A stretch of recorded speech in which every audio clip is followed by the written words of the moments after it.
Ang tunay na food hero, palaban dapat, lalong-lalo na sa Tikiman Fest! Yeah! Actually, palaban talaga kami today because sasaba kami dito sa 8 different kinds of chicken wings.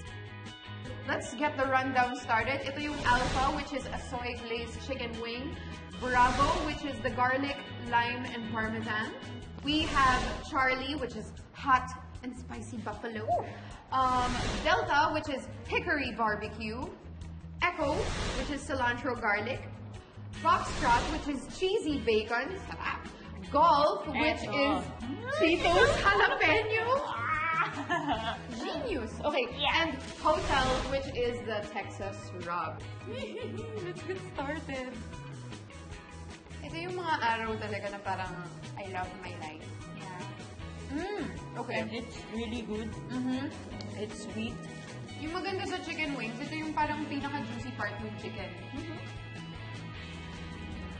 Garlic lime. Kung lang mahilig sa wings, the best na dito kayo magpunta. May mga flavors sila na out of this world and this is a very classic, foolproof flavor.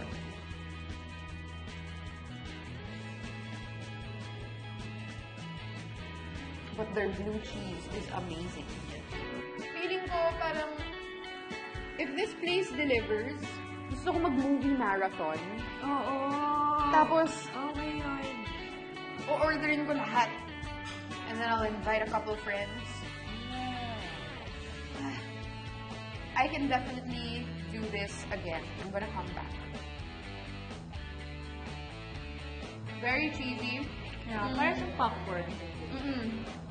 And there's an extra amount of parmesan on top of it pa. Excited na ako sa next. Makaka-agree ka ba na ito yung pinaka-hinihintay nating Oo. flavor? Gusto yung nasa dulo. Okay, let's go for it. Ito po yung Cheetos jalapeno. Okay, to be honest, medyo messy siyang kainin. Alam mo yung feeling pag kumakain ka ng chips? Tapos hindi mo agad dinidilaan yung finger mo.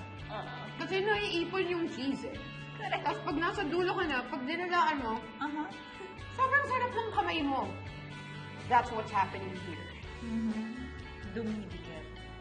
Oh, I'm almost sad na parang patapos na yung chicken wing journey natin. Oo nga.